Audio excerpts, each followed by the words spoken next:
Good afternoon. Distinguished guests, Governor of the Central Bank, Rector, officials and former officials, dear colleagues, dear students, Professor Lane, on behalf of the Faculty of Economics and Management of the University of Cyprus, I'm delighted to welcome you to our school's annual public lecture. We are thrilled to have with us today Professor Philip Lane, a member of the Executive Board of the European Central Bank and its Chief Economist. Professor Lane will speak to us on a highly relevant and contentious topic, monetary policy and inflation. We are witnessing in the last couple of years, the result of the confluence of a number of factors, including COVID-related supply disruptions, changing demand patterns, expansionary fiscal policies, war, all of which have contributed to the return of inflation to the developed world for the first time after 40 years of relative price stability. Monetary policy has responded, some say belatedly, I'm sure Professor Lane will have something to say about that, by increasing interest rates. Central banks face a difficult balance that they need to strike between inflation on one hand and the threat of recession on the other hand. Recent bank troubles have muddled the picture even further. I think we're all looking forward to listening to Professor Lane discuss these issues, sharing the ECB's latest research and the current thinking on how to navigate this difficult situation. The University of Cyprus is a public research university with a strong international orientation.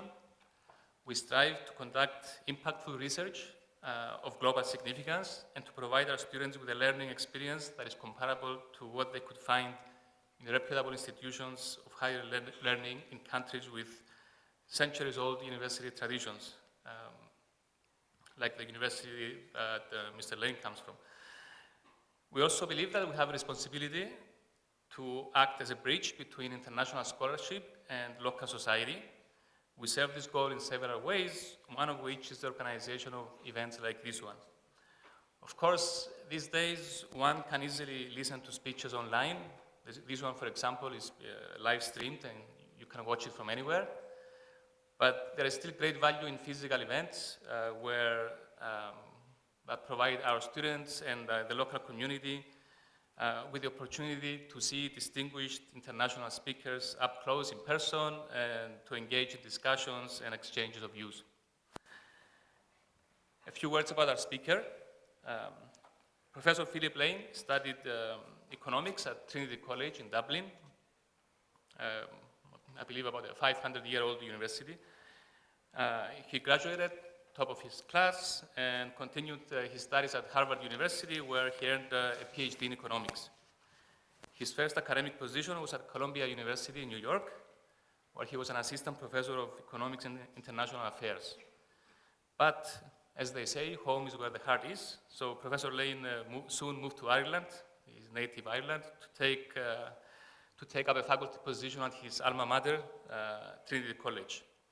He spent about 2 decades there, rising to the position of Whately Professor of Political Economy.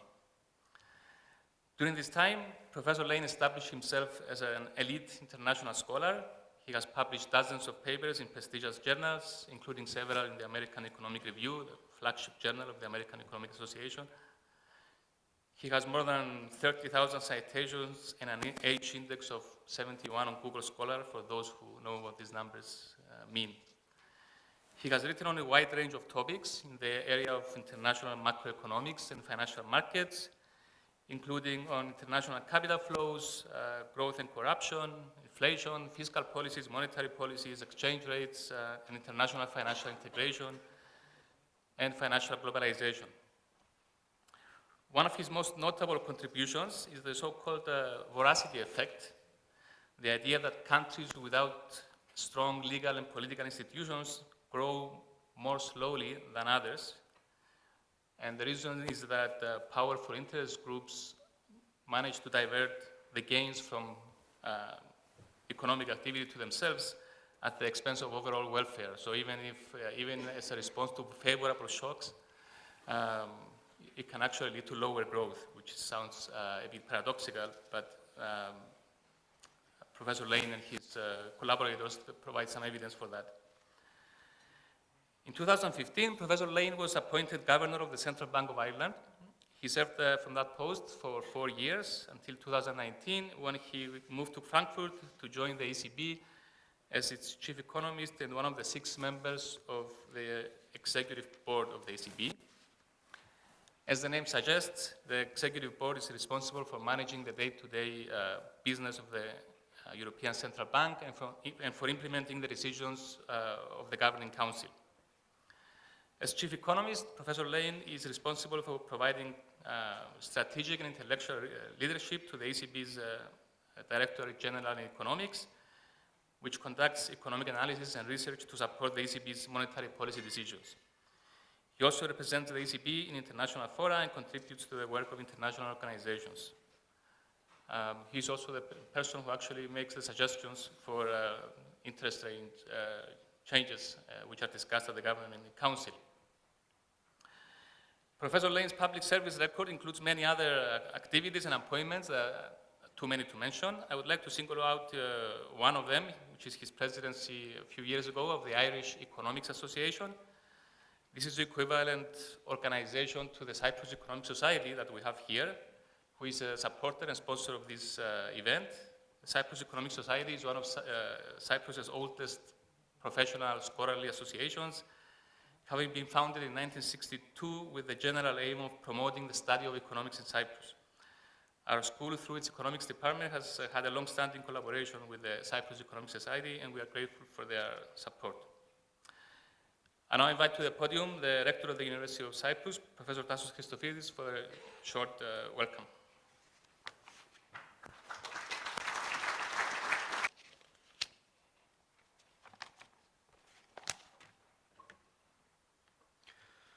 Distinguished guests, dear colleagues, dear students, dear Professor Lane, it is with great pleasure that I welcome you to another interesting event organized by the Faculty of Economics and Management. Today we host a very distinguished personality, Dr. Philip Lane, member of the Executive Board of the European Central Bank, and I would like to thank him for honoring us today with his presence at the University of Cyprus. This event is yet another initiative that demonstrates the faculty's commitment in providing a fundamental social contribution through upgrading the public debate on social issues. The past year, we saw the inflation climbing to a 40-year high. Increasing costs seem to be everywhere, from food to energy industry. High inflation rates can have significant impact on the economy and individuals. High inflation erodes the purchasing power of money, leading to a decrease in the value of savings and income.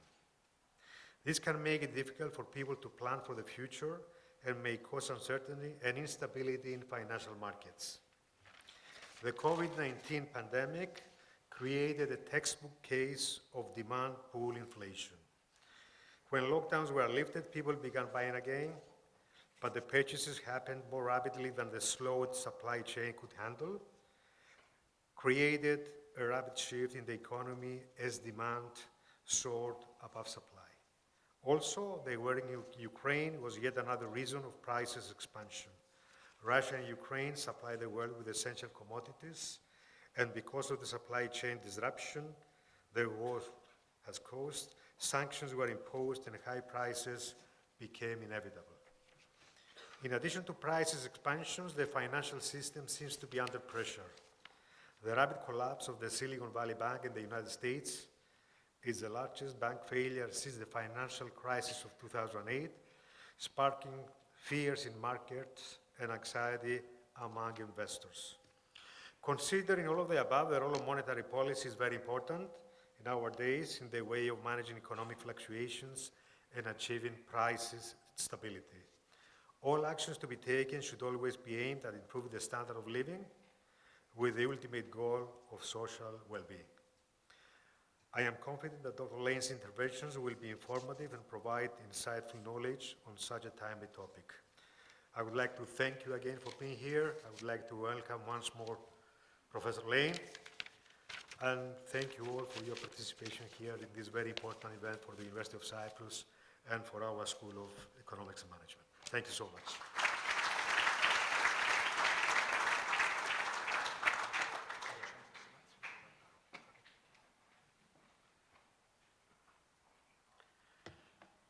So I was delighted to receive the invitation from the university here to come and speak. The University of Cyprus has such a strong reputation in economics that it's always, I think, important for the ECB to try and explain itself not only to the financial system, to policy officials, but also to hold ourselves to account, if you like, in terms of the economics community, the academic community, and beyond the presentation I will give you now, I'm also will be interested in whatever questions you might have. The ECB obviously has a very large economic staff, a lot of finance staff as well for that matter, and of course we try and look at all angles of these questions. Now today I'm going to be focus more on what happens next. So how does inflation return from its peak, which was around 10% at the end of last year? How do you go from an inflation rate of around 10 to our target of around 2%? And what is the contribution of monetary policy in that process? So the rector just explained or referenced a number of kind of mechanisms that helped explain how inflation went from being extremely quiet, hovering around 1% before the pandemic, to this really huge increase in a very short space of time, which of course was not just in the euro area, but many parts of the Europe and the US. By the way, not particularly global. We haven't seen the same inflation rate in China, for example, and it's worth thinking about that. So let me also say that beyond visiting the university this afternoon, it's also been, I think, important always for me to come as often as I can to all members of the euro area. It's a 20-country monetary union. In the end, we set monetary policy on the basis of the average conditions across the euro area, but it's always good to understand the particular systems and particular challenges faced by and opportunities faced by individual economies. So already I was visiting the central bank this morning and again tomorrow, and I've been meeting other leaders in Cypriot society, which has been very useful. And of course, maybe before turning to the substance of my lecture, I should also maybe remind you that the Governing Council of the ECB is the 6 members of the board in Frankfurt, and then each of the 20 national central bank governors. So it's 26 people, which is a large group. Everyone is equally important. We don't have population-weighted voting or opinions. It's really an intellectual debate among the members of the Governing Council about what to do. And Governor Haradutu is always closely listened to. For those of you who don't know him, he had a career in investment banking before turning to the public policy, and that markets experience, I think, for us has been extremely valuable. So thank you, Konstantinos, for your contributions. So let me now turn to the topic today. As I say, this is not totally dissimilar to the kind of presentation I would make to the Governing Council itself. And a few weeks ago in March, the staff released its new forecast or projection for the next couple of years. And so the starting point for monetary policy is, what do we expect to happen to the economy and to inflation in the coming months, in fact, over the next couple of years? So that's where I'm going to start. And that will help you, I think, understand the current context. And we are in a very particular situation this spring. So this is, I hope you can see that. The screen maybe is a little bit blurry, but I hope you can see that. And let me start at the bottom of the chart which just shows Q4 on Q4. So basically, by the end of last year, so if you take 2022, it said in Q4 last year, prices were 10% above where they were in Q4 21. That's a really big price increase. Looking around the room, I don't know how many of you got a wage increase of 10%. Probably not in most cases. And so for many people, their living standard fell quite a bit with that increase in inflation. But if you follow that line, the assessment is this year, compared to that, the extra inflation momentum this year is quite limited. That the projection is that this year, in 23, by the end of this year, prices will be 2.8% above prices at the end of 22. So that's a very big change. It's much closer to our target. And then in 24, essentially hovering around that level, and then in 25, back to 2%, which is our target level. So basically, as of now, in early 23, the projection is there's going to be a very large and quite rapid return of inflation close to our target. So that might sound counterintuitive if you carry around in your memory, or for those, your parents' memory, depending on, or your grandparents, depending who I'm looking at in the room, of the 1970s. Where in the 1970s, inflation went up quite quickly, but it stayed quite high for a long time, many years. And then it took a really big recession at the start of the 1980s and really large increases in interest rates to bring it down. So what I need to explain to you is how is it the case that this baseline assessment is that inflation is going to quite quickly go back towards our target. Yes, interest rates are going up to speed that up, but a lot of it connects to what was said in the introduction about the special nature of the inflation we have now, which is coming from the pandemic and coming from the energy crisis, and why that type of inflation may not persist so much. Okay, so let me go up to the upper panel of the slide here. And when I say annual percentage change, that basically means the average throughout the year compared to the average last year. So that's why on average inflation last year, HICP, the main index, was 8.4%, because if you take the average price level in 22, that's less than the price level towards the end of the year. But maybe the main point I want to make here is, if you look at some of these numbers, what it says is that wage increases, compensation per employee, were already unusually high last year, but they're expected to peak this year at around 5.3% on average for the euro area. They're going to expect to remain high next year in 24, but not quite so high at 4.4, and then fall back to 3.6% in 25. So I'll come back to the role of, if you like, the wage price interconnection in a little bit. Let me mention some of the big drivers of the economy in terms of domestic demand, consumption and investment. And you might say, well, how do interest rates work? Interest rates work by basically discouraging consumption and investment. And what you see there is consumption recovered quite a lot last year, because despite the energy crisis, with the reopening of the economy, people were consuming more. They had savings from the pandemic and so on. So compared to a growth rate of 4.3% last year, consumption is projected to barely grow this year. So 0.7 is quite a low number for consumption.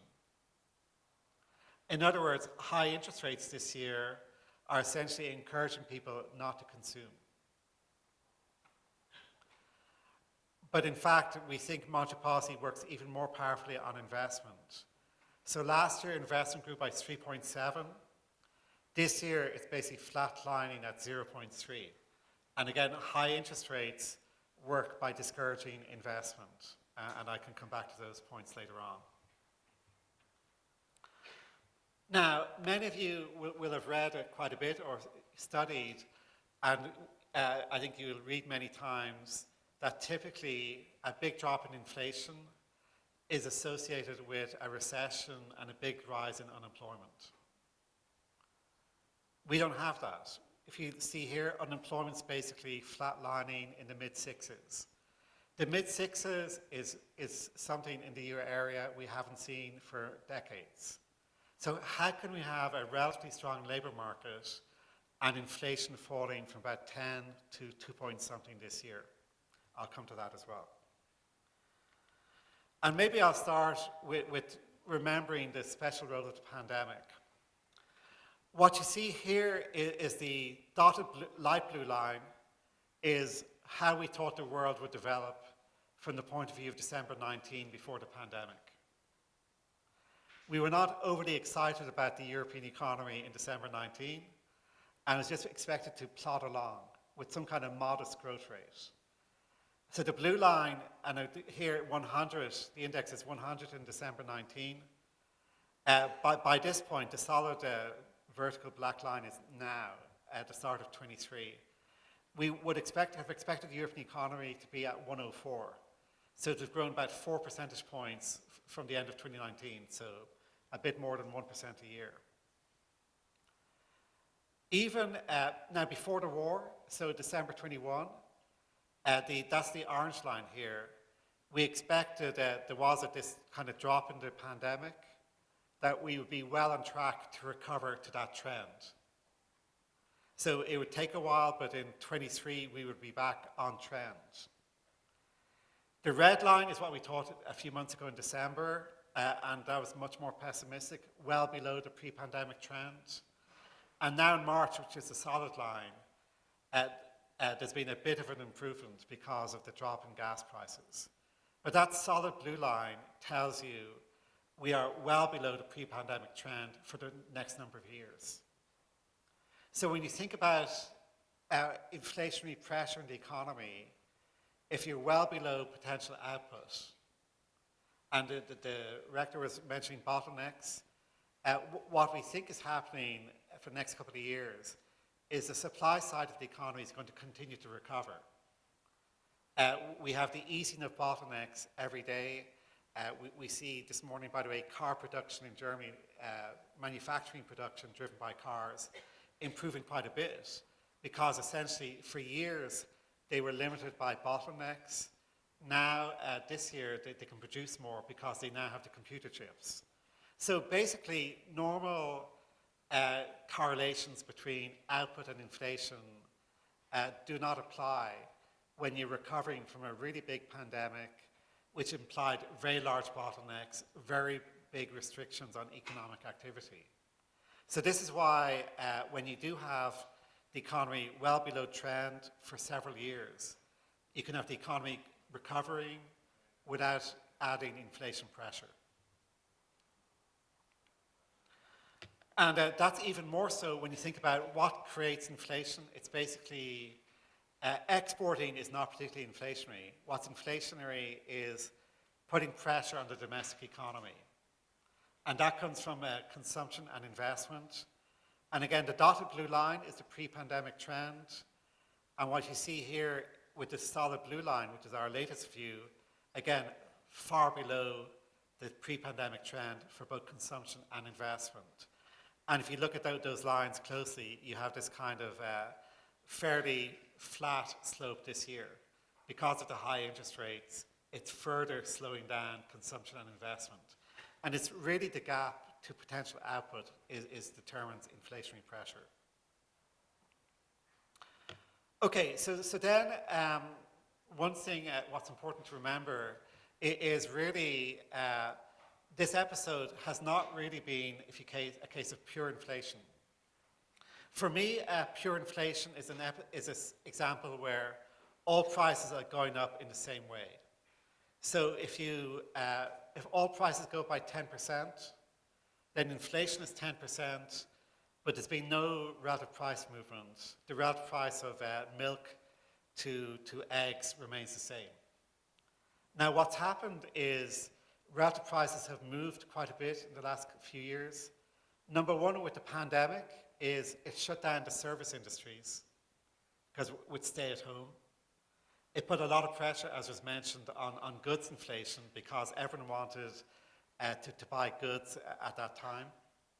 And then with the war, there's also been a big relative price movement in energy. The cost of energy compared to everything else went up. So let me go step by step here. So the left panel here is the overall inflation rate, which, as I say, peaked at around 10% last year. And this year, you see this very sharp decline, and then all the way back to 2% by 25. Look at energy, the next panel. It has energy rising by nearly 40% at the end of last year. And in fact, going to about zero this year. In fact, right now, there's energy deflation going on. These are gigantic relative price movements. Look at food. Food now is where the inflation pressure right now is probably most intense. And it's still rising now, so we don't think we're at the peak of food inflation, or it's not yet there. But again, it's projected to fall quite rapidly this year. And then the last part is so-called core inflation, where the level is much lower. The axis here is lower, but on a quarterly basis, again, it's supposed to peak this year and then fall back. So if you like, the nature of inflation is changing. So last year in 22, the overall inflation rate was driven by energy. Energy is about 10% of how you spend. But it was, half the inflation rate was coming from there last year because they're so big. Food is quite big, and then the other components. What we see this year is energy is no longer rising. In fact, it's falling. Food inflation is still there, and core inflation is still there. And then what you see in the next couple of years is all of these components falling back. Now, you might say, why do we have inflation everywhere if the origin of this was either the pandemic or in terms of energy? And one basic reason is you have to think about the input-output matrix. Energy is not just consumed by the end consumer. It's a very important cost to many service industries. Transportation, hotels, tourism, you name it, energy is a big cost factor. Also for goods production, heavy industry, energy is very important. So that right panel basically is telling you that right now, of the core inflation rate, which is kind of high, a lot of it is coming from the indirect effects of energy. And as energy prices stabilize, this indirect effect on core will also fade away. Now, so far I focused on one particular way to express inflation, which is the price level today compared to the price level 1 year ago. That's often a very good way to think about inflation, but what it does do is it creates a lot of inertia in inflation measurement. Because if I go from February to March, I'm dropping the data from February 22, and I'm adding the data from March 23. So 10 months in the 12-month calculation remain the same. So you see month by month, if you like, gradual movements in inflation. If you want to get a sense of what's going on underneath, using some kind of shorter term calculation might be helpful. So what I label momentum here is basically quarter on quarter or 3 month on 3 month inflation, then convert it into an annual number for comparability purposes.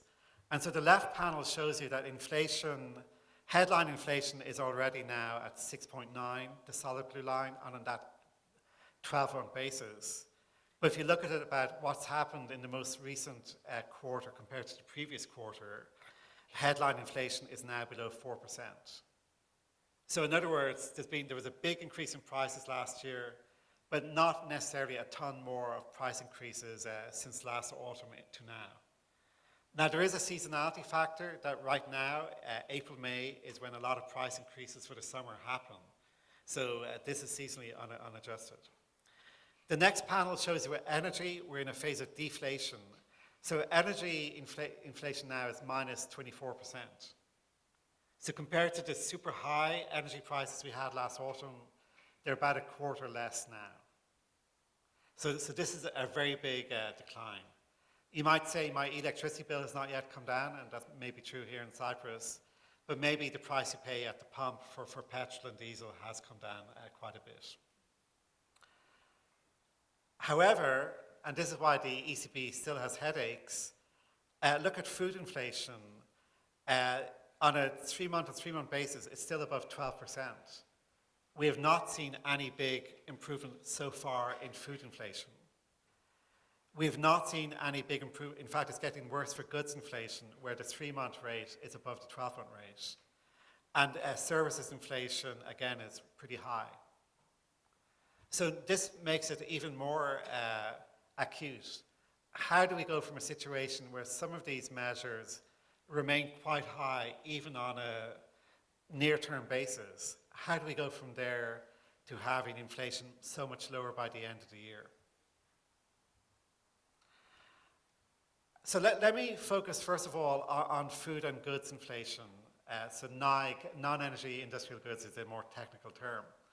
And the answer here is basically, before food gets to the supermarket shelf, or goods show up in Amazon or wherever you buy your washing machine or your other goods, there's obviously an intermediate state of production. For imported goods, there's an import price. For producers, there's a producer price. So you can look at what's happening at earlier stages of production. And on the left side, you see a lot of these graphs have turned around. Now, in other words, the high inflation now for consumers reflects high inflation at the intermediate level or the import level a few months ago.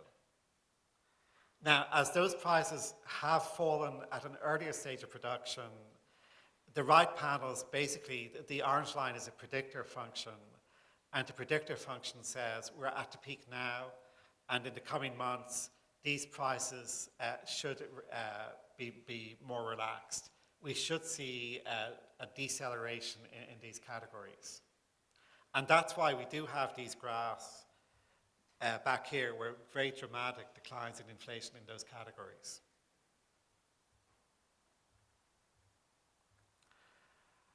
So this helps to explain this kind of mismatch, which for econometricians is very annoying. So on the left side, we have a range of measures of underlying inflation. Underlying inflation is supposed to be the persistent component, which predicts inflation, where inflation is going to be in the future. And this is where those of you who do time series econometrics, there's all sorts of filters to extract the persistent component from the time series and to throw out the volatile component. And by and large, these indicators right now are reading between 4 and 8. So you might say, if these indicators are between 4 and 8, why do you think inflation is going to be about 2 point something by the end of the year?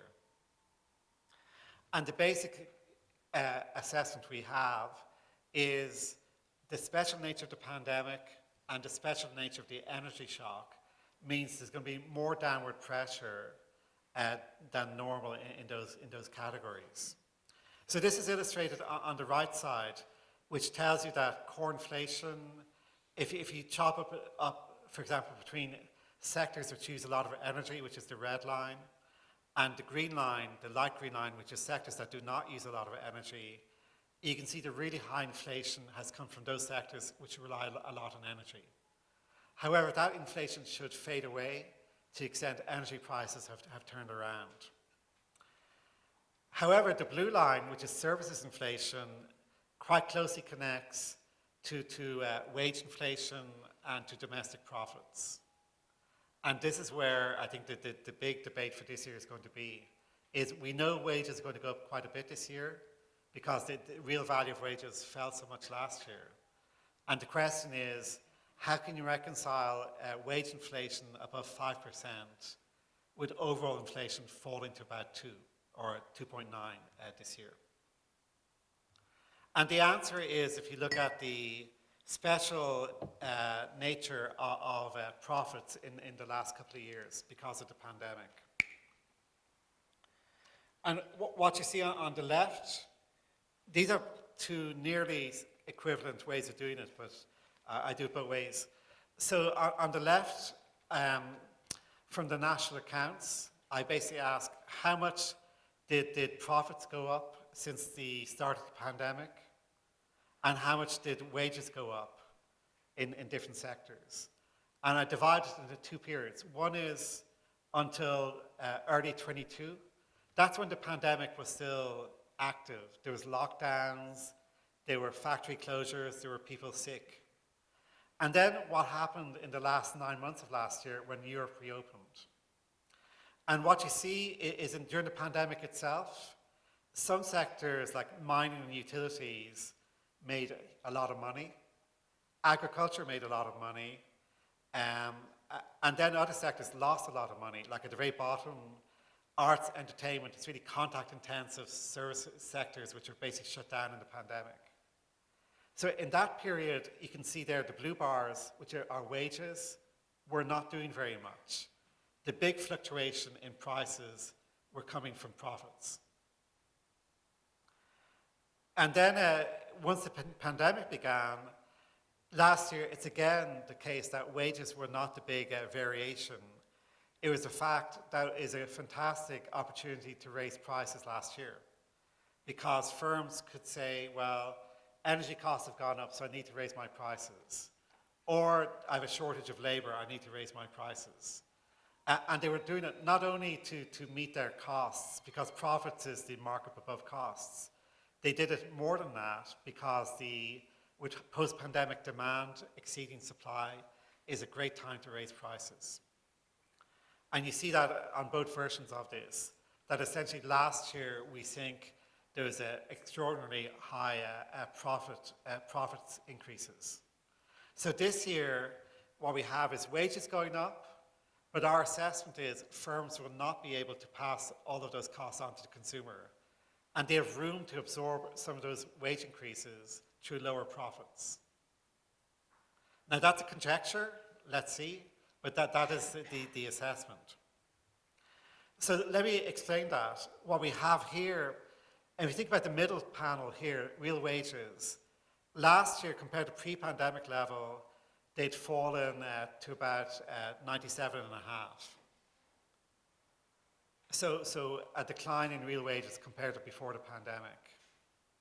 This year, a good recovery, but not a full recovery. And then, then by 2025, a recovery, not to the trend, but just to the pre-pandemic level. So this is like a middle forecast for real wages. This is based on nominal wages growing quite quickly this year, and again, quite high next year, and again in 25, but on a negative slope. So this is the reconciliation in the forecast is that profit margins will decline to absorb this to some extent.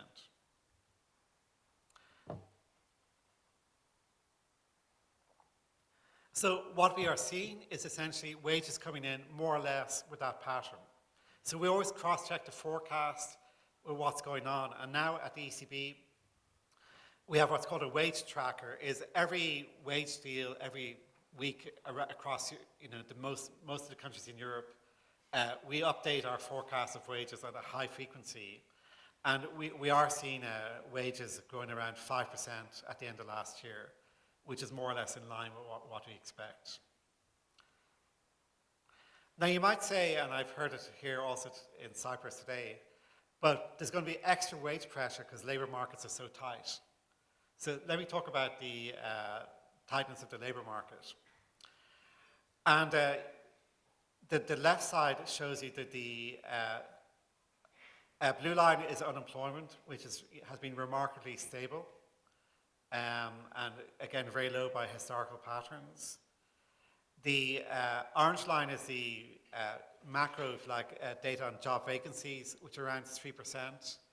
So for every 100 people in the labour force, there are 3 vacancies.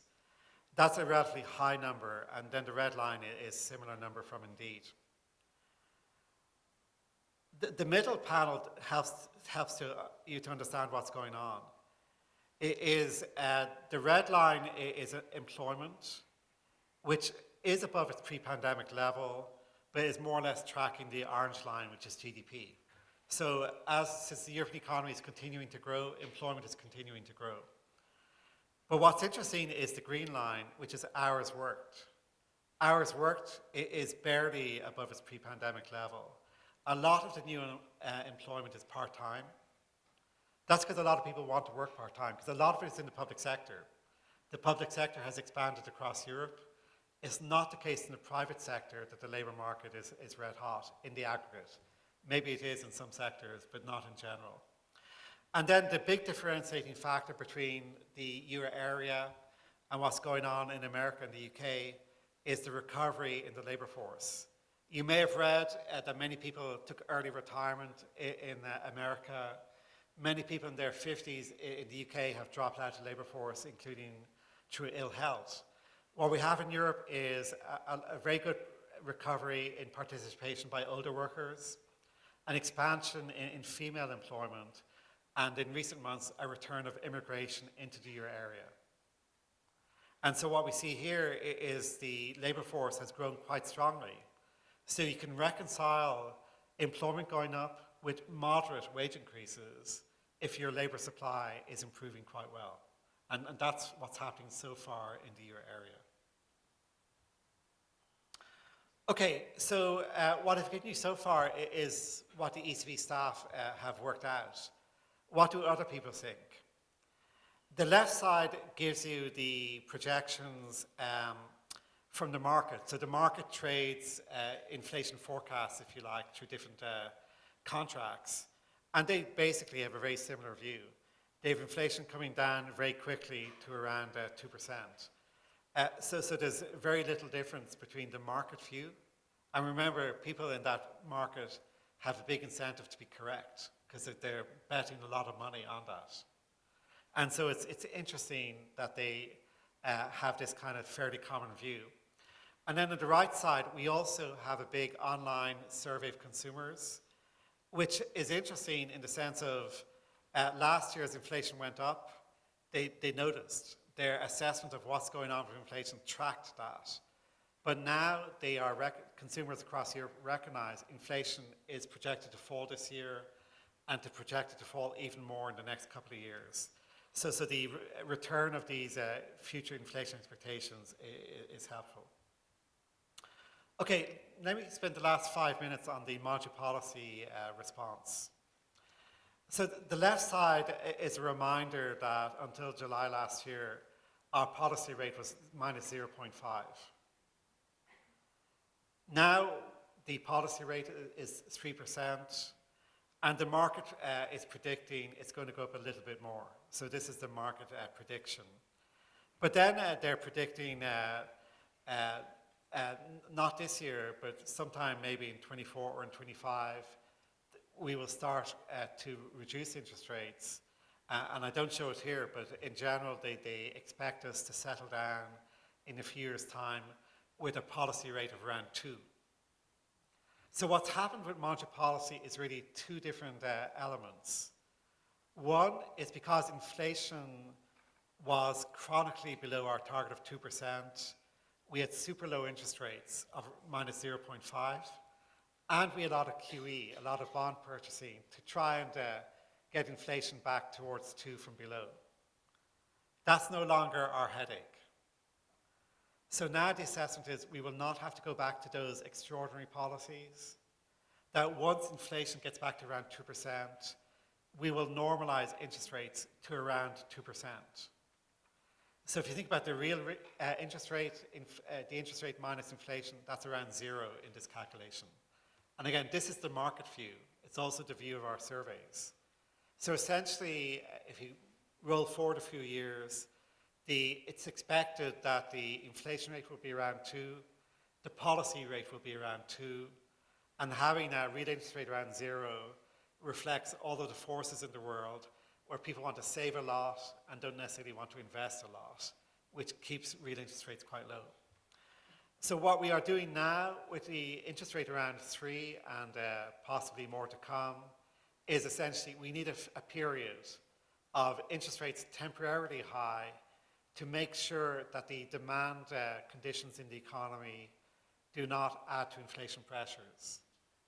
I showed you already, we think this will work by reducing investment and consumption.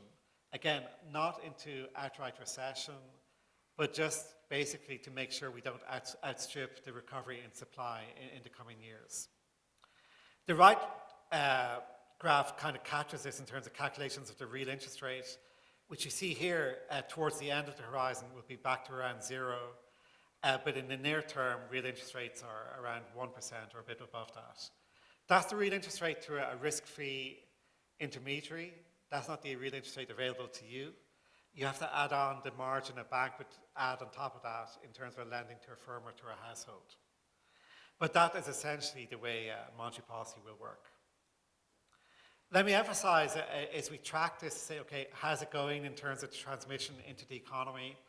The left chart shows you previous hiking cycles, whether in the first decade of the euro and then compared to now. And what we normally see is that time deposits go up with the policy rate. So this is the rate you would get if you agreed to leave your money in the bank for 1 year or 6 months or 2 years, as opposed to just the overnight account, your checking account.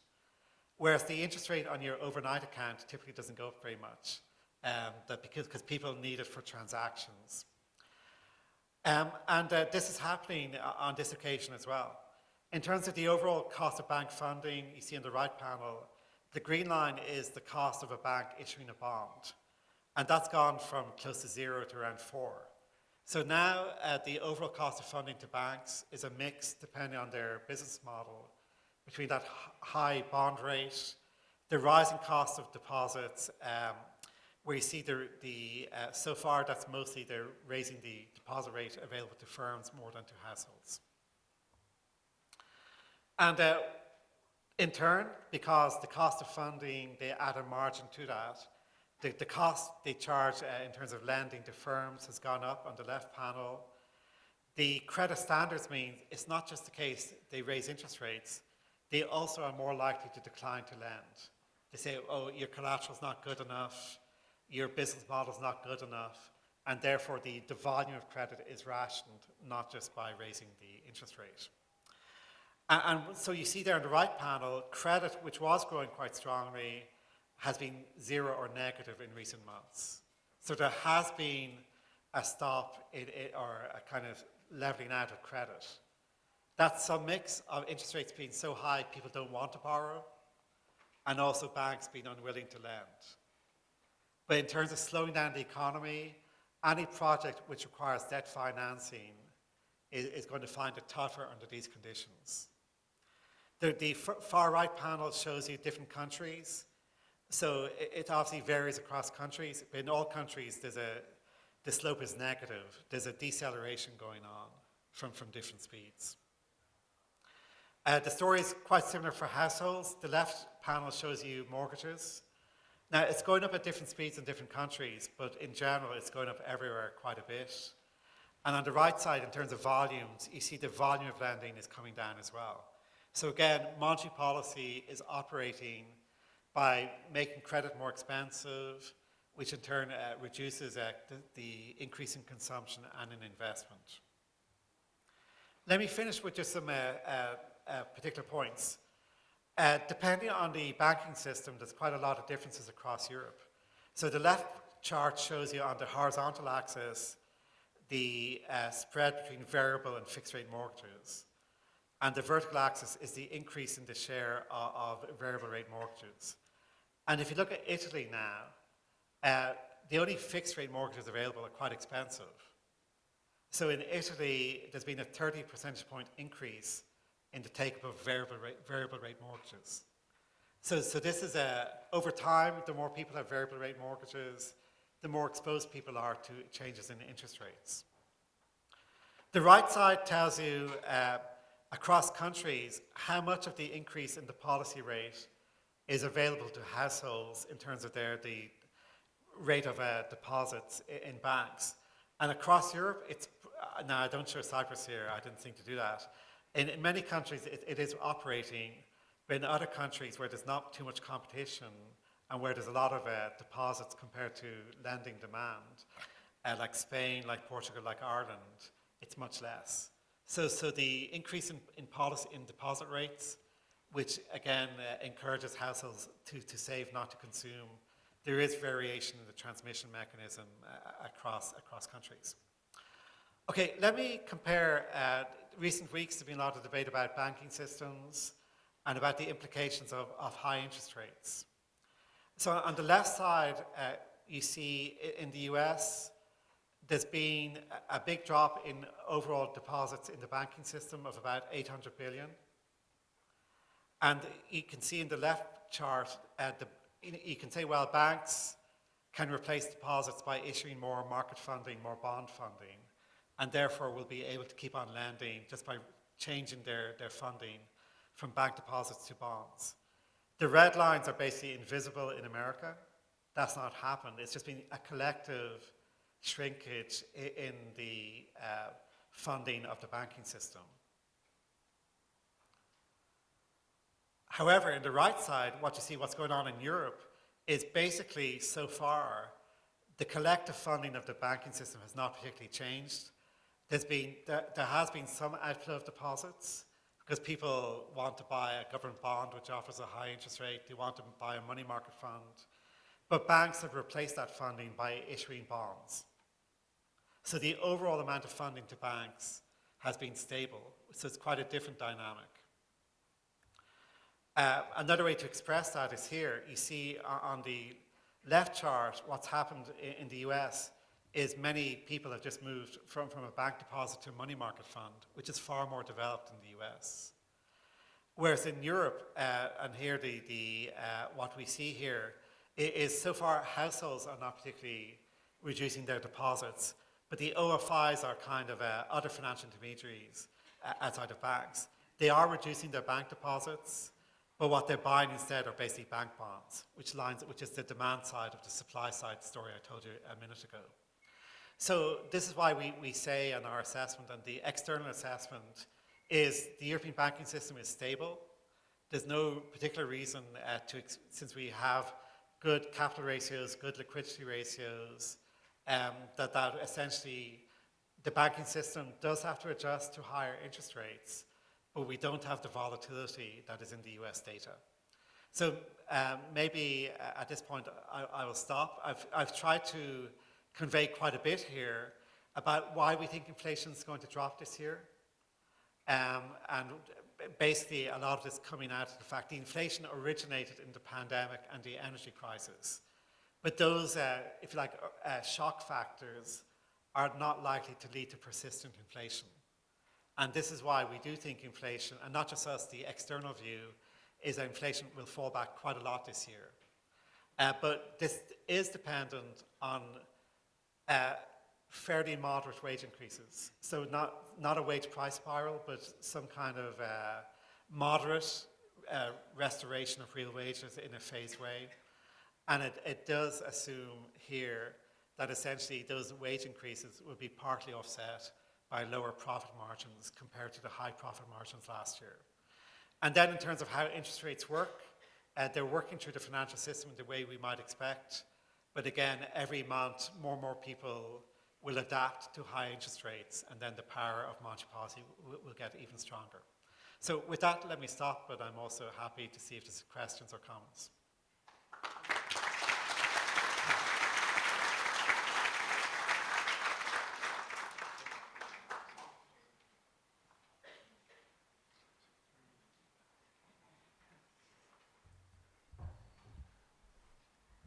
Thank you, Professor Lane. That was a lot of data to digest. I think the numbers are still running around in my head. So, okay. Let's see questions from the floor. Yes. Yes, we have one. It's coming. And then George, you have the next question.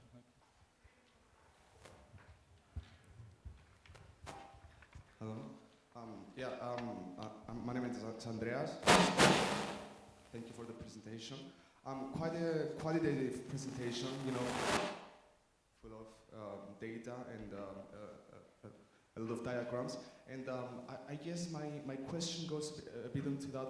We see that, you know, bankers, economists in general maybe tend to get caught up in the quantitative aspects of, you know, the economy.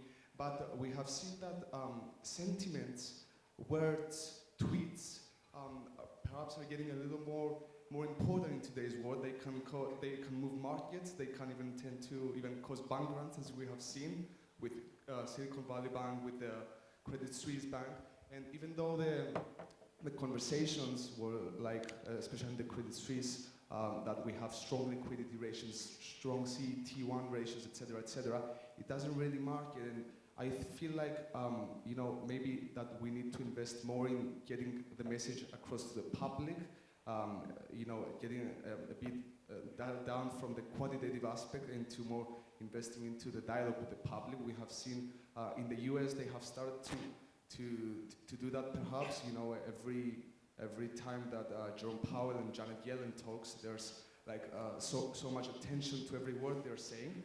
But you know, maybe not so much in Europe, perhaps in the European Central Bank. And I'm just asking, you know, your words on that. If you have like discussed this, you know, and among yourselves, and how do you see that, you know, spending more time in getting the public to, you know, literate them financially speaking? Thank you. Okay. Thank you. That's a good question.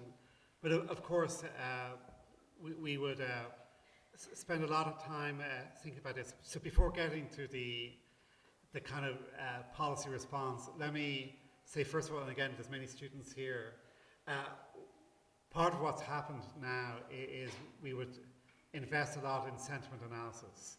So including a lot of kind of text-based scraping of the internet. So can we capture sentiment day by day by looking at what's in newspapers, what's in blogs, what's on tweets and so on. So there's a ton of that kind of work, which is also in academia as well, about can you convert a kind of concept like sentiment into something, going back to quantifying, into data. And there's a lot of work that does that kind of work. That's one. Number two is this time now, we're basically just over a year since the war. Excuse me. And at the start of the war, all of these indicators moved, excuse me, sorry, moved within days, and they did not recover. So every sentiment index you can think of, households, firms, investor, there's a huge discrete fall basically in the first couple of weeks after the invasion last year. And that has persisted. Now, and it basically persists, correlates quite much with the price of gas. And since in the last few weeks, when the price of gas has improved compared to last autumn, now we are starting to see sentiment improve. But it's difficult to exaggerate the fact that sentiment plays a big role, because for consumption decisions, investment decisions, hiring decisions, financial decisions, sentiment is very important. Our near-term GDP forecasts are basically built on sentiment indicators. Okay, so then go to communication. What I would say is, in Europe, because there's 20 member countries, clearly through the kind of global media, the ECB can communicate as one. So President Lagarde, in particular, the ECB in general, would communicate quite a bit, and that'll be amplified through the, if you like, the English language media. But then, country by country, there's a second layer of communication, and this is where here, especially Governor Haradutu has to take the lead in explaining to each country's local population what's going on. So I mean, I think you will agree, we spend a lot of time thinking about communication. Now, what's also true is we really mean this message. I mean, Europe made a decision. The financial crisis was so terrible in Europe that a lot changed. We set up a single supervisor headquartered in the ECB. We really have put the banks under a much tighter leash than some of the banks in America, for example. And there's a lot of stress testing, a lot of supervised interrogation. So these are not empty words to say that our assessment is the European banking system, it has a solid foundation, not just those ratios, which can be backward-looking, but also because we are the supervisor, we know what's going on in these banks. We don't just look at the published data, we know as the supervisor what's going on. And remember what we have here is an assessment. The European economy is going to grow, and if the European economy is going to grow, concerns about credit risk, new wave of bad loans, other factors are much more contained.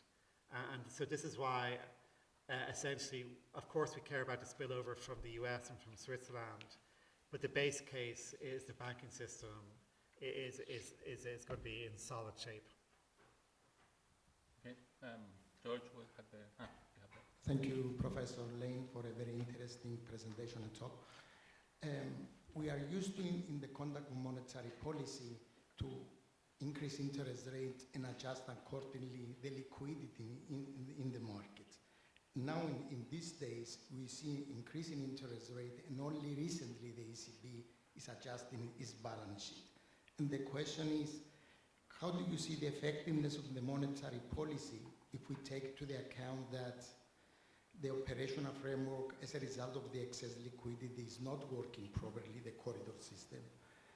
And even if you are adjusting the liquidity by absorbing, reducing your balance sheet recently, there are some doubts that some excess liquidity will remain in the market because the banks, of regulatory requirements, are obliged to hold high quality liquidity assets and to comply with the liquidity coverage. Thank you very much.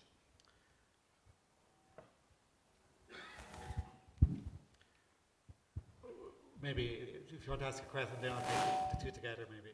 Okay, so it's great to see you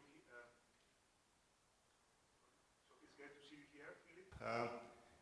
I have a couple of backward-looking questions, since your presentation was forward-looking. So the first is about the ECB inflation outlook. So this started as late as last February, February 2022, being transitory, right? Looking at inflation as a transitory phenomenon, and ended up 13 months later with inflation being too high for too long. So the first question, therefore, is: was this just due to the war, or did perhaps demand side factors and the expectations mechanism ended up playing a bigger role than we first thought?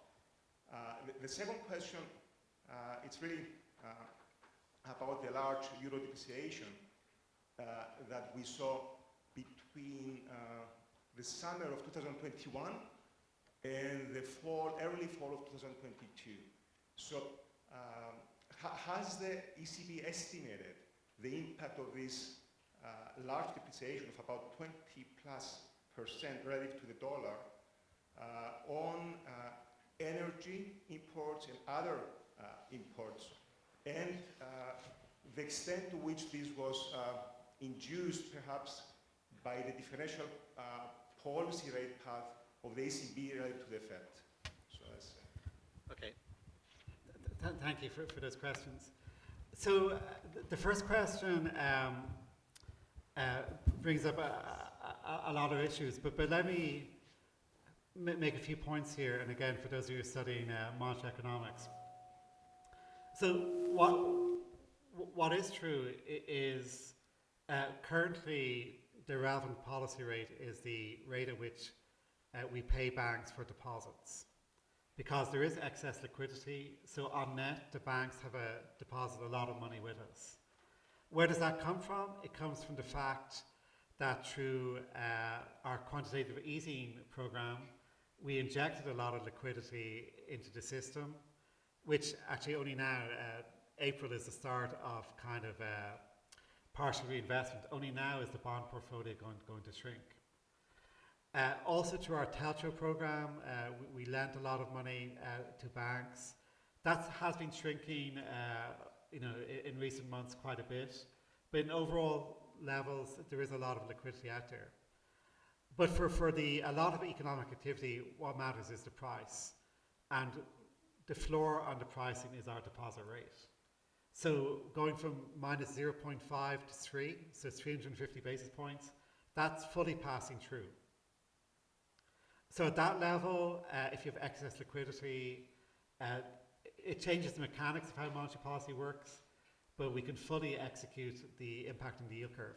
Now, in terms of the longer end of the yield curve, the more we shrink the bond portfolio, the larger term premium will go up, and that will add extra tightening at the long end. But on the other hand, what people think, the market thinks, is this inflation episode is temporary, and so they think we're going to be cutting rates a couple of years from now. And so the long end is overwhelmed by the prediction that we're going to have lower policy rates in the future. So I'm not so sure. Now, what is true then is, how does liquidity affect behavior? I think that's a more interesting question. What we do have is essentially the fact that banks have excess liquidity does mean the European banking system right now is safer. They're not going to run out of liquidity anytime soon. And in terms of some of the concerns in America, where they've gone further in terms of QT and so on, that concern is not there right now. So I think we're all learning. It's all, but I do think we have to go step by step. Now, on the, if you think about meeting by meeting over the last couple of years, let me go over the inflation assessment of the ECB. So in summer 21, inflation had gone up. And it was still the case, though, I think even in our September 21 forecast, we did not think it was going to persistently go up to 2%. In December 21, we did have a big increase in the forecast, which I think for the end of horizon, so the medium-term component, went, I think, from 1.5 to 1.8 in December 21. Not quite 2%, but not far away. So in December 21, we started the normalization process by essentially declaring we would stop the PEP purchasing in March. And the yield curve basically started to move down. So in terms of monetary policy tightening, the first part was the yield curve, which incorporates the end of, we bought €1 trillion of bonds in 21. 1 trillion, that's a big number. And we downshifted from there to 0 by June 22. So step one was get out of QE. Step two, we knew the yield curve would anticipate the fact we would raise policy rates. So that March, so December 21 to March 22 is in real time, what we were concerned about was Omicron. So Omicron came around just as we were doing the December 21 forecast. And it's basically, there's new uncertainty here. We don't know how long this is going to last. And even in March 22, because that forecast would be done in February 22, the European economy had not reopened. The full reopening of the European economy from around this time last year, that's where you got additional effects. Then you had the war as well. So you had the war driving energy, the reopening driving up demand compared to supply for tourism and so on. So the ECB, the staff who do the forecast, have twice published their ex-post reviews. So the first ex-post review was around June last year, which said most of the inflation errors, if you like, in the forecast until then was hugely dominated by gas prices rising more quickly than expected. There's been a more recent review, and the more recent review says there's also now a significant contribution from underestimating the persistence of inflation. So that is definitely acknowledged by the ECB. And in turn, that's also has been, because every time you make an error, the staff say, okay, let's incorporate that into how we do the forecast. So the forecast I showed you there allows for more persistence in the inflation process. And even with that, we do have this big decline in inflation, essentially because so much of it comes from extraordinary sources. The exchange rate,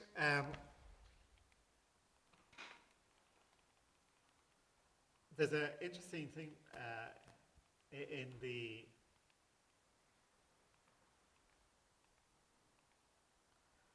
so the right side shows you core inflation, and the purple box at the top is that depreciation from the end of 21 to autumn 22. And then the purple line at the bottom is the appreciation since then. And basically, we think exchange rates work with a lag. So on net, that depreciation is still pushing up the inflation rate for the next several years. I would not focus on the mechanics of import prices pass-through, because it's much broader. It's kind of the profitability of European firms selling around the world, and other forces. So the exchange rate we do think is important, and so even though more recently there's been appreciation, that big depreciation. But let me also emphasize, the starting point before the pandemic was the exchange rate was not very far away from where it is now. It's important not to kind of ignore the fact we had a very big appreciation in 2020. So we've made a big tour to around the same level as we were before the pandemic. And so I show here the effect of the depreciation and the recent appreciation. I probably should include the 2020 appreciation as well. But remember, in the end, the EU area is a very large continental-sized economy. Exchange rates do play a role, but the most important part of monetary policy is going to be domestic. Yes, the interest rate differential is important, but actually, if you do an econometric study, the other point that was important last year is the terms of trade. Europe is an energy importer, the US is more or less balanced. Remember, the US is making so much money by selling LNG to Europe over the last year. So the other factor explaining the exchange rate is energy prices high, makes Europe poorer, does not make America poorer, and for real exchange rates, that matters quite a bit. Louis? Hello, thank you. I wonder if I could get you to reflect a little more on the possibilities of a wage price spiral. You mentioned that there's a capacity for profits to absorb some wage increases. But if I understood your graph correctly, the large spikes in profits were in the energy sector and in the agriculture sector, and everything else was relatively flat. So that's one issue, and of course you would expect energy sector profits to have gone up. So that is one issue. The other one, the related point is the kind of industrial relations climate you expect to see in the months ahead. And I'm a little bit concerned about what's happening in Britain at the moment and in other countries. Do you feel that there will be an acquiescence in terms of the modest path of wage increases that you have been predicting? So on the profits, let me focus on the what's happened over the last 9 months, which is when the labour-intensive part of the economy, the service sector, that's really where the discussion of profits originated. So you see here, yes, in the pandemic it was energy and so on, but the far right chart is what happened since the economy reopened. And the bottom row there is contact-intensive services. So last year, hotels raised their prices quite a bit, airlines raised their prices, restaurants raised their prices. And that's essentially is the assessment is they raised their prices because the conditions were perfect for raising prices last year. But the wage increases were not particularly high last year. Now, I've heard today they were quite high in Cypriot tourism, but in general, there is some scope there to absorb the increase in wages. Now, not totally. So this is why we have inflation remaining above target for quite a while. But it is the case there is some scope here for that.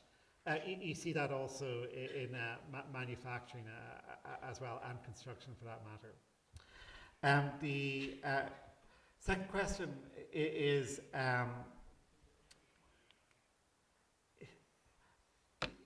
mean, the question is the UK exceptional in the sense of, I mean, I think you have to think about the three-way interaction between fiscal policy, profits and wages. In many countries, there's been a lot of effort to support people, especially the worse off, from the full impact of the cost of living crisis. That maybe has happened less in the UK because of the system they have than in most of Europe, where there has been a lot more fiscal intervention. So in the sense of if fiscal policy has taken some of the burden, if you like, of adjusting to the terms of trade shock, then that helps to reconcile the ability to have some improvement in living standards, basically through fiscal transfers, without having to fully rely on rising wages to do that. So essentially, that's I think has been quite important. In Germany, there's a lot of the wage increases are structured essentially so that the employer gets a tax credit this year. And so the pass-through from wages to prices is also, if you like, dampened by fiscal policy. But I also think in many European countries, people remember what kind of a crisis looks like. They remember what a recession looks like. They know many firms have a big challenge in the coming years, for example, adapting to climate change. So the competitiveness imperative, I think is visible in many wage bargains. And it's been going on for at least a year now, the kind of wage adjustment. And it is the case, what we see is wage increases on average across Europe around 5. Some countries it's higher than that because either they have a super strong labour market or they have indexation schemes. Other countries it's a lot lower. But it tends to line up with how strong is in the economy. So people are concerned about competitiveness, that they know it's a mistake to forget about the long-term consequences if wages outstrip productivity. So, but this is, we do say, let me go back. I mean, what I've explained to you here, all of these charts are baseline. We put a lot of emphasis into risk scenarios. And one of the prominent risk scenarios is an upside risk, is that the wage dynamic might be stronger than we've allowed for. That is clearly an upside risk because it is a challenging environment we face. This is part of the role of monetary policy, is by demonstrating to people we will do what it takes to make sure inflation goes back to 2%. I mean, right now the wage discussion for this year is inflation was so high last year, I need to improve my wage. What happened in the 1970s was there was that, plus I expect inflation to remain high next year. And by making sure that inflation does not remain high in 24, 25, then the wage dynamic should be compensation or recovery for what happened last year, but also say, look, inflation is going to come back down, and therefore on an ongoing basis, the wage pattern can be like this on the left side. The nominal wages each year growing more slowly than the previous year. And that is consistent with inflation going back to 2%. If it stayed up at over 5, then we have a problem. And then we have a much more severe monetary policy headache to solve. Okay. Should we take one round? I have three. One with the microphone, George and Yannis, and Michael. 4. Okay. Hello. Let's make them short, please. Yeah. Okay. Good afternoon, and thank you for the presentation. I would like to ask you on something that, from my knowledge and to your knowledge, hasn't been seen today. Over the last week, we've seen major announcements from large countries of OPEC and other like petrochemical producing countries on removing themselves and their deposits from the US dollar. On the side of the ECB, should there be or shall we see any defend mechanisms on where, like, because the euro is the second largest deposit, or the second largest, so shall we see any defend mechanisms, like the euro deposits changing? Thank you. Maybe let's take that question also. Hello, Dr. Lane. Excuse me, my question is a bit relevant to monetary policies. My opinion is that people these days tend to expect that they're going to experience another demand shock in the recent years, in the near future, due to the phenomena in recent years and the geopolitical uncertainty globally. My question is, how do you view this matter, and how, I know that you mentioned economy stability until 25-26, how does the ECB predict big external factors that shake that stability? Thank you.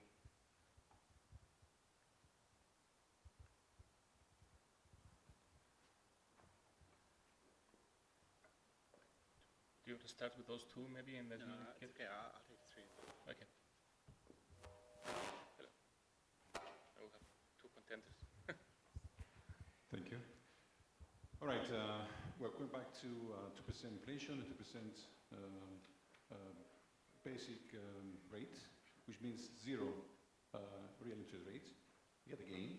So coming out of a 50-year period of near zero real interest rates and negative times, starting from a different point, a different base back in 2009, is it possible to go through 19 years with a zero real interest rates, starting from the current balance sheet, which is bloated, without consequences?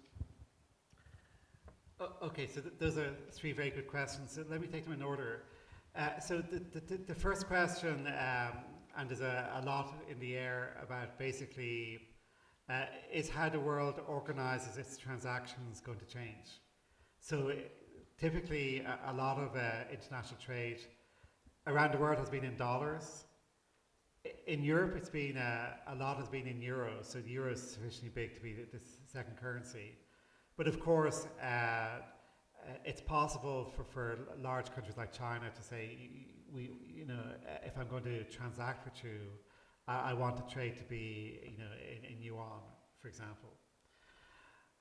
Now, there's open questions about whether this matters or not, because there's, you can, of course, because you can convert. If I receive dollars, I can convert them back into euro. If I receive, the bigger question is more for using the yuan, which is not a fully tradable global currency.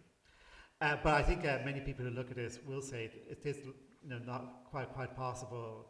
The world would not have, if you like, a dominant currency in the same way it's had in the past. The question is how much this matters, and this connects to the second question you asked about geopolitics. And I think that there's a lot of studies coming out of the ECB, I think out of the IMF, trying to think about these big geopolitical possible fractures in the world economy. I think it's very important for everyone to think about these things. It's clearly a balancing act of policymakers to balance the fact that, by and large, free trade is good for world GDP, but we have to balance that against security and geopolitical factors. Now, from the point of view of the ECB, this would be, I think, something we would probably find important along some dimensions. But for monetary policy, we can change our mind every 6 weeks, which is true. So basically, monetary policy will, if you like, will be much more reactive, because if we see something developing, we'll respond to it. But because of the fact that essentially right now the focus is on near-term inflation, that's what we're focused on. But if these slow-moving, either they become dramatic or if they operate on a gradual basis, either way they will matter for monetary policy. And that connects to the last question about how can we live in a world where the policy rate is around zero, if that's let me make a few points here. One is that zero rate is not available to you. because the bank is going to charge an intermediation margin above that. But essentially, just imagine, I mean, we said, well, we don't like it because zero creates risk-taking and so on. The answer there is really regulation and supervision. So both for banks, where we kind of look at them quite strictly to say, look, make sure you don't take excessive risk. It's also true at the level of households. I mean, I'm not sure here in Cyprus, but across Europe, more and more countries have, for example, limits to how much you can borrow for a mortgage. And a much bigger down payments, all of these things. So essentially the answer is you can't overload monetary policy. Yeah, not everything can be fixed with the interest rate. So you need these other supervisory tools, what are called macroprudential tools, also fiscal policy. If you see excessive speculation, you can also use taxes to deter that. For example, in some countries, the tax, if you try and sell a house quickly after buying it, so which is speculative, is very high. Where so you hold it for 10 years, it goes down. But behind all that is the deep question about the future of the world. The fact that we have an aging society, the fact we have longevity, which is good. We all want to live longer, but if you're going to live longer, you need to save a lot more. And if there's a lot of savings in the world, that drives down real interest rates. A big question with investment is there's many investment needs to the green transition, digitalization. On the other hand, the efficiency of capital seems to be going up. That if you want to set up a new business, you can hire space on the cloud. You don't have to buy a bunch of servers. All of these things do mean that with digitalization, the capital intensity of many types of production is probably going down. So we have to live in the world we get. And if the world we get says interest rates need to be around zero real, then that's the world, and we have to adapt to that and watch out for excessive risk-taking. That's true. Okay, well, the last final question by Mr. Saris. Thank you. Perhaps it's appropriate that is the last question. In 2021, not only the ECB, but also the Fed and the Bank of England broke well-established rules by financing government deficit, helping governments mitigate the effects of the pandemic and to some extent of the war, and defeating debt phobia, allowing countries to borrow where interest rates remain low. And then the enemy was no longer debt, but inflation. And then many commentators have argued that perhaps there was hesitation, there was too much interpretation that the inflation was coming from supply-side effects, and therefore the response was delayed, and that meant that the dilemma became a trilemma. You had to defeat inflation, do it with a soft landing, and at the same time maintain financial stability in the financial system. How would you rate the performance of the ECB and other central banks in this thing? Some people would say, yes, you had to save the patient. You couldn't really say we compromised the independence, because if you track the expansion of the balance sheets of the central banks, they track also the deficits of government. So there was no pretense that there was no government financing by central banks then. And then as I say later, some people argue that the models that you have explained to us today perhaps should be rethought. Perhaps the information that you were getting about how much of the price pressure was coming from the demand side was underestimated. So let me differentiate the two parts of your comment. One is how to think about the fact that we did have a big increase in fiscal deficits in response to the pandemic, and we did have a lot of QE by central banks. And then the second part is our analytical capabilities, if you like. So before we started hiking interest rates, probably was a critique that essentially you have the risk of fiscal dominance here. But look what's happened. We've proven we're perfectly capable and willing to hike interest rates quite a bit. We've proven we're perfectly able and capable of stopping QE. Right now, we've turned off full reinvestment of the portfolio. So in other words, the market has to more and more absorb. So the key issue throughout, and we were always crystal clear on this, is monetary financing is basically buying a government bond and promising to hold it forever. And also, if it's a kind of a finite bond, that when it expires to repurchase it. That is monetary financing. It's put in the cupboard, never to be seen again. That's not what's happening. And this is why we've always operated with full independence. That QE is basically holding government bonds temporarily for as long as we need to do it because inflation's too low. And then if inflation goes too high, we no longer hold that bond. And that's why we were never, if you like, subordinated to fiscal policy. So, I mean, I think the way to think about it at the time, and this is what I wrote in March 2020 when we launched the PEP and so on, is it was clear that governments would need to issue a lot of debt. If we did not step in with QE, interest rates would have gone sky high. And just imagine the nature of the pandemic in that world. So it was kind of, if we want to keep prices stable, and remember 2020 prices fell, there was deflation in 2020, so far away from 2% on the other side. So it's perfectly appropriate to have a program. But as you say, the key is to know when to get out of it.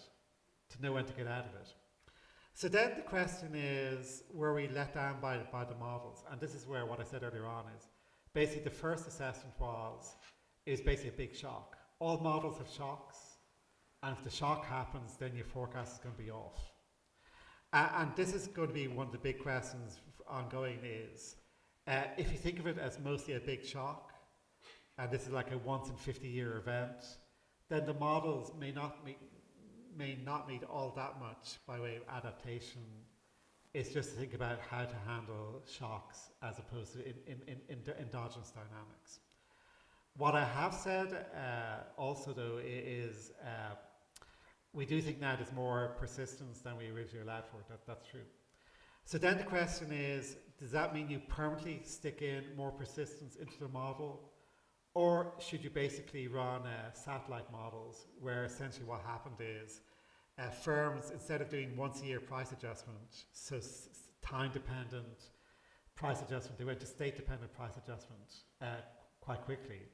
And that's essentially, I think, not so feasible to have that as a permanent feature. But you should recognize, you should know when your models don't hold. And you should have supplementary models. And that's essentially what we do, is we have a set of supplementary models. So I do think we shouldn't overload what we expect from models. I think you should maybe more focus on maybe think about the judgments we made. And let me go back to maybe in terms of the plausible times when we could have thought about it. December 21, but December 21 we had Omicron. March 22 started a war. So the fact that we could have moved a bit earlier, there were reasons why we didn't move a bit earlier. But there is a very basic reason here, is for getting inflation back to 2%, being late by 1 quarter, 2 quarters, 3 quarters, we don't think is fundamental. So long as you're prepared to move at speed once you start moving, which is what we've done. We have a pretty steep interest rate hiking cycle, but in the grand scheme of things, being at a 3% policy rate when inflation is still at nearly 7 is hardly overdoing it. And people say, well, the financial system is challenged by the rise in interest rates. The rise of interest rates is not some exogenous arbitrary event. It's a response to the big increase in inflation. And I welcome counterfactuals. We say, okay, tell me the world where inflation goes up so much for shock reasons, not because monetary policy was too loose. We had monetary policy at minus 0.5 for years no sign of inflation pressure. So, I mean, I think the analysis where the inflation came out of shocks to the world, as opposed to interest rates being too low, holds up. And in that world, I think, and I would say from a supervisory point of view, a stress test point of view, for years, the ECB said, look, watch out. Interest rates could move. We don't know why or don't know when. They could move, and therefore, make sure if you're running a bank, you're stress testing your portfolio backed up by a supervisory stress test as well. Well, that's a great piece of advice to end on. I would like to thank Dr. Lane for this highly illuminating talk and for staying quite a bit to answer all these questions. If you want to pore over these graphs, the presentation is available on the ECB website. It's also the webcast, I believe. Right? So if you just go to the ECB website and search ECB speeches, the material is there. This was very illuminating. Thank you very much. Okay. And let's step outside for a little reception, courtesy of the Cyprus Economic Society.